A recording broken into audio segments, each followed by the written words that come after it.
Good evening, I'm Talia Ricci. A happy ending after a frantic search for a 74-year-old woman with Alzheimer's. 48 hours after Shirley Lee disappeared from a neighborhood in Scarborough, police confirm she's been found safe. This comes after search efforts escalated both from police and family today. Our Hoea Fidel is live at Scarborough General Hospital tonight, where Lee is said to be making a recovery. Hoea, how's she doing? Well, Talia, her family says they've been told that she's doing well. Of course, she's cold and a little tired, but fortunately, there are no major concerns. They say that she was found at a plaza near Markham and Lawrence, and this good news came just about an hour ago. Now, to give you a little background on this story, Lee went missing on Monday night around 9 p.m. She left to go home, and that was the last time her family saw her. Police officers and dozens of volunteers were searching for the 74-year-old in the Guildwood Parkway and Kingston Road area. And then earlier tonight, police received a hint into Lee's whereabouts. Surveillance footage showed Lee had been walking around hours after she left home in the Markham and Eglinton area where the family once lived. The family was given the good news just after 9:30 tonight, and here's what her grandson had to say. Wow, this is amazing. It's a happy ending for everybody, and here comes 2019, and it's going to be a good year. Just like feel all that tension and all that pain that you've been carrying for 2 days. Like, I hope nothing bad happens. I want her to be safe. It's really cold out. It's winter. I don't want her to be hurt or anything like that. She's not. She's fine. A little tired. We're gonna go check her now at the hospital, and we're gonna see how she's doing. Of course, the family is calling this a Christmas miracle. As of right now, they don't know too many details about who found Lee. However, police do say that it was a citizen, and her grandson tells me that he is very grateful. All in all, a very happy ending to the story. Talia? A very happy ending. Thanks for that, Hoea. Bargain hunters flocked to the stores to find Boxing Day deals today, all on one of Canada's biggest and busiest shopping days of the year. And despite shopping habits moving online, there were plenty of people taking in the chaos in person today. Our Greg Ross joined them. Up well before the crack of dawn, these people lined up in the cold, hoping to cash in on some big Boxing Day deals at Best Buy. What time did you get here this morning? 3 o'clock this morning. And so what are you looking to get here at Best Buy? Electronics, headphones, maybe a laptop as well. But as always, one of the most popular items, TVs. That is a big TV, 75 inches. Yes, it's big, the best. What kind of deal did you get? It's a half price. So originally it's $2,400, now it's $1,200. A deal too good to pass up, even though he wasn't sure if it would fit in his car. You got it in now. You're not going to be able to close it, but you're going to get it home now. Yeah, I have this, this band. I can use that. Just strap it in there and you'll get it home no problem. Secure, no problem. Inside the Eaton Centre, shoppers were dropping big bucks. I'd say roughly around like $1,400 to $1,600. But also getting much more bang for their buck. How much do you think you saved in total with your purchases today? I'd say like $600 roughly. At Sherway Gardens Mall today, the tricky part was finding a place to park. We've got 6,000 parking stalls. And they were near capacity for most of the day. Boxing Day is our busiest day of the year. Even bigger than Black Friday, which has gained momentum in recent years. But Sherway Gardens Mall General Manager Andy Traynor says Boxing Day still has one big advantage. A lot of people are on vacation, the kids are off school. And while a lot of Black Friday shoppers go to buy Christmas presents for others, Boxing Day is when people get to treat themselves. Oh yeah, and spending gift cards, gift money, that kind of stuff, buying for ourselves finally. The Eaton Centre and Sherway Gardens Mall were not able to provide us statistics for Boxing Day and for Black Friday, but representatives from the Vaughan Mills Mall did tell us that this is still their busiest day of the year, and today they're expecting over 100,000 shoppers to walk through their doors. This despite the fact that many of the deals you can get at the malls are available online, but retail representatives tell us that people want to come to stores on busy days like this because they want to be able to see the products they're buying, and they want to be able to touch the products they're buying before they make those big purchases. Greg Ross, CBC News, Toronto. I'm at Park Lawn and Lakeshore, where those buildings right up there have become so popular with base jumpers that they've dubbed this place Skydive Park Lawn. And one of those jumps surfaced on social media on Christmas Day. Yes. I speak to the jumper who made the big leap. Residents of a Thorncliffe Park apartment building woke to a scary scene overnight. Black smoke, roaring flames, and ringing alarms. The occupants got out safely, but a firefighter was taken to hospital. Ali Chiasson takes us inside the building. We just got into the elevator and you can smell the smoke already. The air was thick, the walls blackened with soot. The floors soaked from the fire hose, and handprints along the walls illustrate a harrowing escape. What was it like when you opened up your door? Yeah, there was complete smoke. It was dipped and in dark smoke. Balaji Dwivedi lives a few doors down from the apartment where the fire raged. He opened his door around 3 a.m. after being startled awake by smoke alarms. The hall was black. His throat still hurts. So, actually, still, throat is, In the hallways, there was a lot of smoke, and then we came out in the balcony, and then we saw, flames. There were 6 people inside the apartment when the fire broke out. Amazingly, everyone escaped unscathed, except... There was a Mayday called. One of our firefighters was in trouble. He suffered minor smoke inhalation. He was taken to the hospital. He's been released. Firefighters knocked down the 4-alarm fire within 40 minutes, despite a snag. Our crews encountered some issues with the hose cabinet, which had delayed them somewhat getting the water on the fire, but they did a good job making do with that. Investigators will be looking at how the fire spread to the hall. They have one idea. It's mandated by the fire code, the building code, that you have automatic door closers, whether it was malfunction or it was disconnected. But obviously when the tenants left, they were fleeing, they didn't turn around to close the door. Door was left open, and that caused the fire to migrate to the hallway. The family that calls this apartment home will not be allowed back for some time. The smoke damage is extensive, and it's also been sealed off for the investigation, which is ongoing. Ali Chiasson, CBC News, Toronto. A man in his 70s is in hospital tonight after a collision near Dundas Street and Cordova Avenue.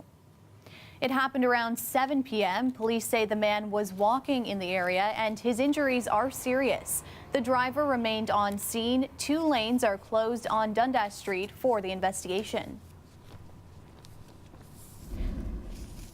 A man in his 40s was rushed to hospital with life-threatening injuries after a shooting on Christmas night in Scarborough.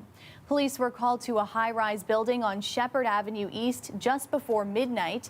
When officers arrived at the building, they found an unconscious man suffering from gunshot wounds. Police have not released any information on a possible suspect, and they're asking any witnesses to come forward. A Toronto man made a daring leap on Christmas Day, parachuting off a high-rise in Etobicoke. Video of the jump made its way onto social media and has since been viewed more than 200,000 times. Now, while he landed safely, police say they don't want it to happen again. Our Kelda Yoon spoke to the man behind the dangerous stunt. Merry Christmas. Merry Christmas, dude. It was an early morning ride in the sky. I jumped off of that crane. This is actually the tallest crane in Canada right now. It measures 850 feet to impact, which is considered a very tall jump for base jumping. I circled around and landed in the parking lot where we first met. He goes by Mike the Plumber. He wouldn't give us his real name. It's a jump he says he's made many times before. From this neighborhood, we got about 60 jumps in the last 6 months. But this time, the video went viral. These 2 buildings have become so popular with base jumpers that this area has a name, Skydive Park Lawn. Residents in the area say they've heard about the Park Lawn jumpers. I think it's a little crazy, personally. I wouldn't do it. I'm concerned that someone will get hurt. I drive along this road all the time, and something is kind of flying out of the air. It would be potentially a hazard as well. So I hear a lot of activity, people talking about it, and unlike her, I think it's pretty cool. Police, meanwhile, are very concerned. They said they got at least 2 calls yesterday about someone paragliding in the area. It is the city. There are buildings, there are obstacles, and regardless of what someone's ability is, there is always that possibility for danger. Things can happen. I skydived for very many years, and it takes a long time to get up to this level of jumping and being prepared to jump in the city where there's tight landing areas and cars. And police say this kind of activity could lead to a charge of public mischief, like back in 2017. A woman faced a number of charges after climbing a crane. She needed first responders to get her down. I don't want anybody to think they can just go on the internet, buy a base rig, and start jumping off of cranes, because it will not end well. It's something that it could be very, very dangerous if you don't know what you're doing. Kelda Yoon, CBC News, Toronto.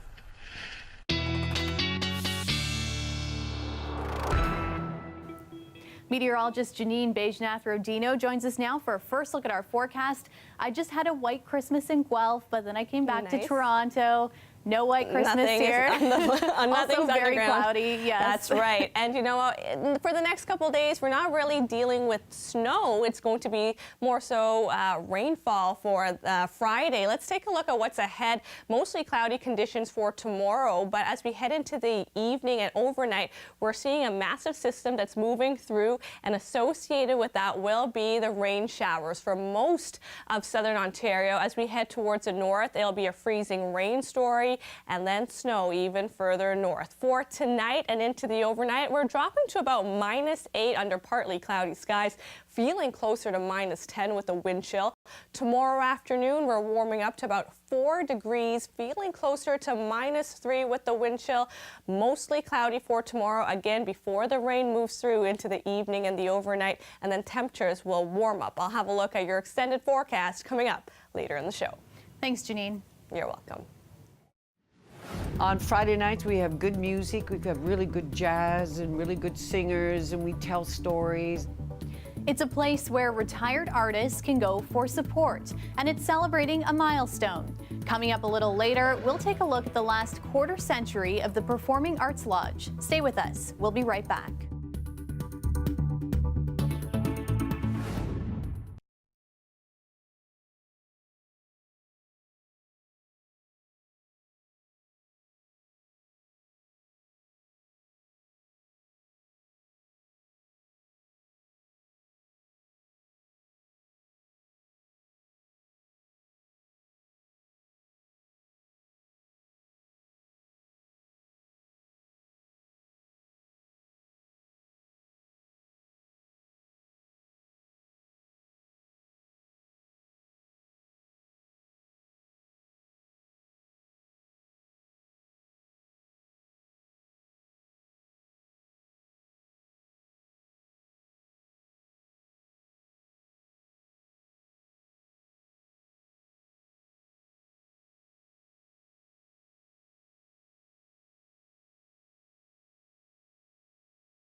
Toronto is adding 300 more beds to its strained shelter system this winter.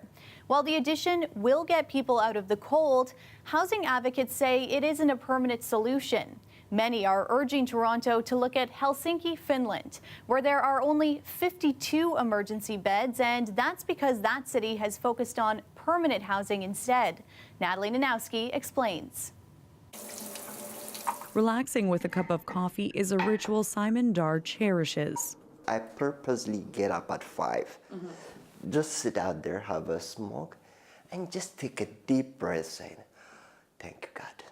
About 10 years ago, Dar was homeless. He lost his kids, his job, and was sleeping under a bridge near Queens Quay and Spadina. For me, most of those times were under the influence of alcohol. But when that alcohol goes away, it's just the fear. You can get hurt. You could easily be dead. Dar says he survived because he was given a roof over his head through Toronto's Homes First organization.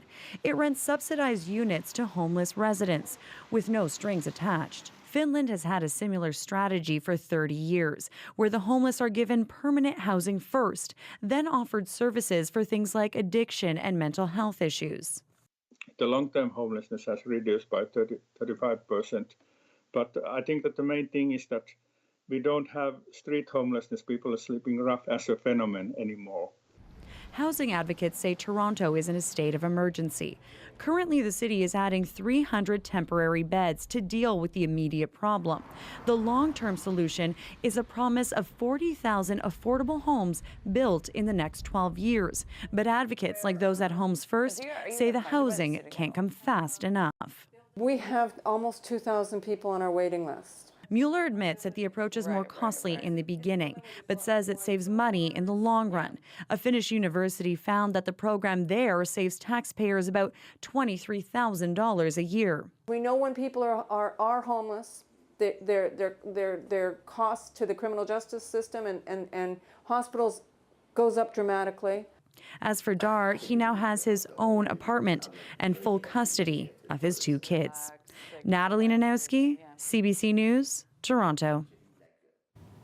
It won't be long until the ball drops and we usher in a new year. But before that happens, we're looking back at some of the top stories that shaped 2018. As we head to break, Dwight Drummond takes us through the month of February. All of the families are, of course, shocked. In February, police confirmed what many had feared. Toronto was home to an accused serial killer. Police say they discovered remains of at least 6 people, including those of Andrew Kinsman, at a Leaside home, a house self-employed landscaper Bruce MacArthur used to store equipment. An arrest in the murder of Tess Ritchie. Kaylin Schlatter charged in the death of the young woman who went missing downtown. Despite a police search of the area where she was last seen, her own mother would find her body in that same area days later. Staffing issues sparking a rally at Toronto Police Headquarters in February. Members of the Police Association, along with relatives and friends of officers, voicing their concerns, claiming critical staffing shortages were happening in the wake of the service's modernization plan. Everybody's looking over the edge and trying to see if they can find something, a color jacket, anything, but so far I don't think they found anything. A bizarre tale out of Lake Placid involving a Toronto firefighter. Constantinos Danny Philippidis went missing after a day on the slopes. A massive search was launched. He was found a week later in California. Philippidis says he doesn't know what happened or how he hitched a ride with a trucker to Sacramento. He had his chance. He left. It's too complicated now. He shouldn't do it. PC leadership race saw a short campaign run by none other than the former leader, Patrick Brown. He entered the race in February, only to drop out again shortly after. This wasn't the last political run for Brown in 2018. Police car and ambulances come right away, and they are trying to save him, but it's too late. A family struck by tragedy in North Scarborough. Their 11-year-old son, Duncan Zhu, hit and killed crossing the street after leaving school. Despite the city's Vision Zero plan to reduce deaths on city roads, the young boy would be one of a record number of pedestrians who lost their lives in collisions this year. We've had well over 1,000 employees work at this station, and they lived in the community and they raised their families here. What goes up must come down. 2 giant coal smokestacks at the Nanticoke power plant were demolished 5 years after the plant shut down.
The weather update is brought to you by Train Extreme Conditions Testing. It's hard to stop a train, really hard. Train, the most reliable heating and cooling brand.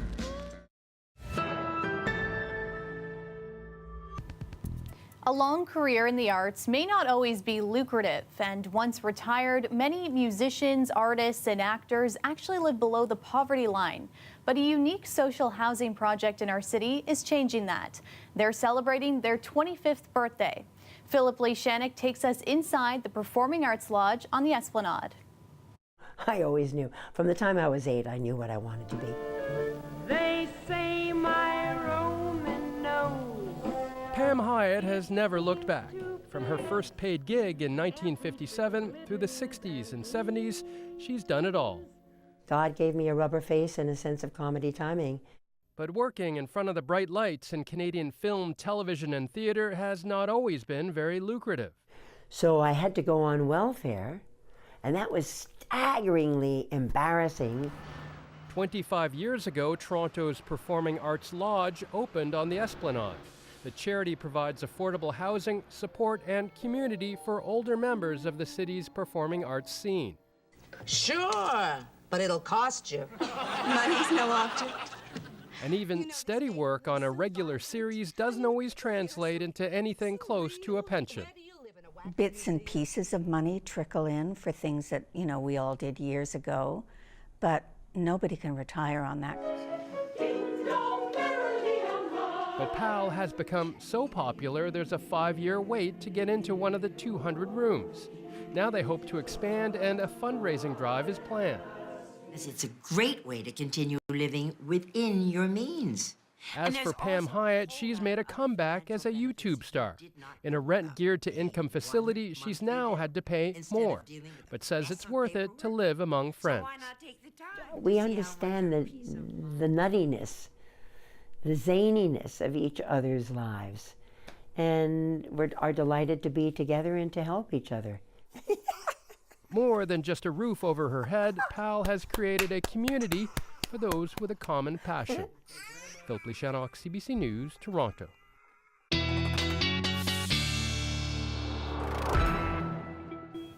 Janine's back now with our extended forecast, and I know you mentioned rain is in our future, but I'm hoping for some sunny days ahead.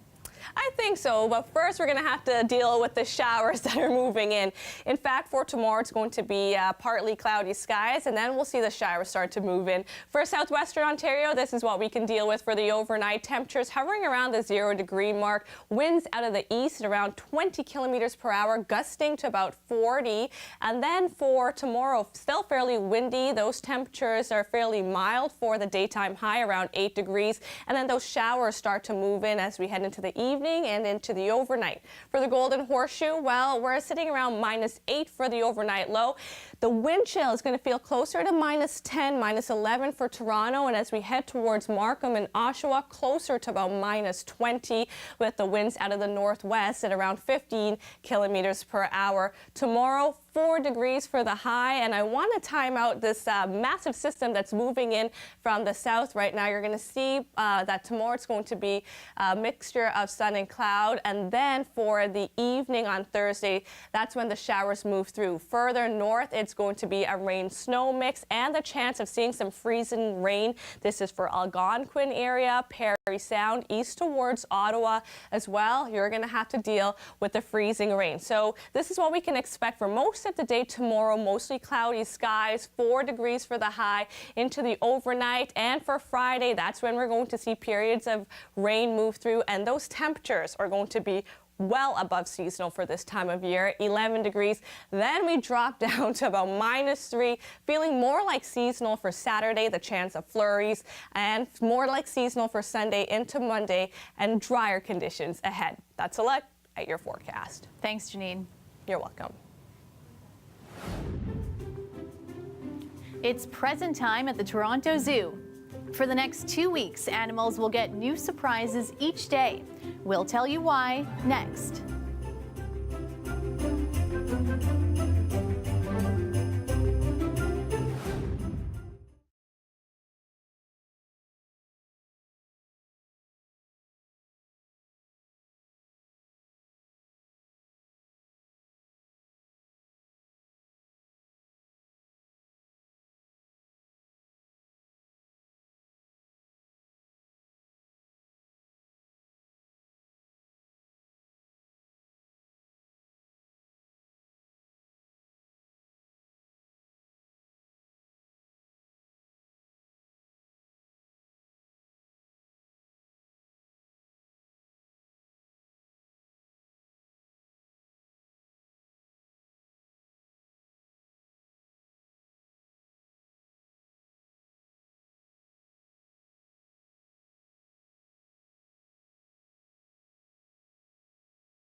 And a little reminder from police tonight on when to call 911. OPP Sergeant Carrie Schmidt says a 7-year-old called on Tuesday to say he was dissatisfied with his snow pants as a gift. The police did investigate if there actually was an emergency, and Schmidt says the boy got a little lesson on when and when not to call the police. And Christmas may have just ended for us, but at the Toronto Zoo, the presents continue to arrive. The zoo began its 12 days of enrichment today. For the next 2 weeks, they'll hand out gifts meant to encourage natural behavior from the animals. The presents include puzzles and scented objects and toys. And that's our show for you tonight. Thanks for watching. You can stay caught up on news anytime on our website, cbcnews.ca. I'll see you back here tomorrow night at 11. Good night.